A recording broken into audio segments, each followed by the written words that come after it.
ማናምነውን እንደምናምን አድርገህ ለሰው ትናገራለህ ምናምነውን ደግሞ እንደማናምን አድርገህ ተደሰኩራለህ ማርያምን ማድነቅ ይቻላል ማምለክ ግን አይቻልም እኛ ኦርቶዶክሳውያን ድንግል ማርያምን አላመለክናትም ብናመልካት የመጀመሪያው ተቃዋሚ እመቤታችን ድንግል ማርያም ናት ምክንያቱም እሷ መሆን ያለበትና የሌለበትን ቃሉን ታውቃለች እመቤታችንን ፈጠረችኝ የሚል ኦርቶዶክስ የለም እመቤቴ ድንግል ማርያም አምላኬ ነሽ ያለ ያመለካት የለም ግን አክብሯታል እና ከብራታል በማርያም እጅ እውር አልበራም ሽባ አልተተረተረም አንተ በኢየሱስ ክርስቶስ አምነህ በቴስታ በጫማ ጥፊ አጋንንት አወጣለሁ ኢየሱስ ነው በኔ ላይ የሚሰራው ካልክ አምና ብጽዕት የተባለች ድንግል ማርያም እንዴት ተአምራት ሰራም ልትል ቻልክ መጽሐፍ ቅዱስ ነው ይላል ለድንግል ማርያም ኢየሱስ ክርስቶስ ታዝላት ነበር ይላል የትኛዋ ሴት ናት ፈጣሪ ልጇ ሆኖ ሰፈር ውስጥ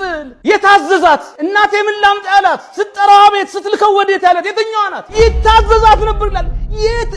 ኤኮታ አራንዶ በጣም ከባድ ነው ከዚህ በላይ ምን ተአምር ኦርቶዶክስ ሆነክ ይሄንን ቪዲዮ ሼር አለማድረግ ንፉግነት ነውና ለሁሉም ሼር አድርገው ይሄን አካውንት ኮፒ ሊንክ አድርጉ ፎሎ አድርጉ